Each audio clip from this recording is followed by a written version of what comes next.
Alright, this part's going to be pretty quick. It's just giving you some tips, advice on setting up your first project. So, when we come into this empty interface right here, first thing I guess you want to do, if you have a name for your project or you know what you want to call it, I would say go to File, Save As, and then save this blank project as something, whatever name. Maybe the song is called Butterfly. I don't know. And then you can save it as that, and then as you go along, you can save it. You can use Control S or Shift Control S to save as something new, and it will update. Also, I think there is a feature to update or save your project automatically every so often. But I will have to look into that. I kind of forgot, but yeah. So you can save your project here manually or Control S, and then uh, we want to make our first pattern, I guess, and starting off very simple.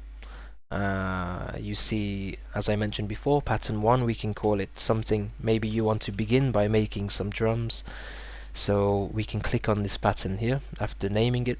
And also to quickly access this name feature like this, you want to use um, the middle thing on your mouse. I forgot the name. Yeah, so on your mouse, the wheel, you can use that and click that and it will open. Or you could right click here, and you can also choose a rename and color. This is a color right here, and we can just press accept or enter, and it will change the color to red.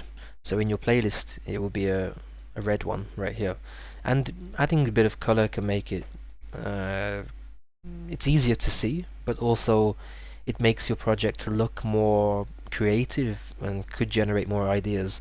This works for me anyway. So once you have your first pattern right here, again we can put it wherever you like. You want drums for this amount of time, we can do that. And you might be curious about what these numbers at the top mean: 1, 2, 3, 4, 5, 6, 7, 8. So these are not seconds, these are bars, and each bar has a different time depending on your track's tempo.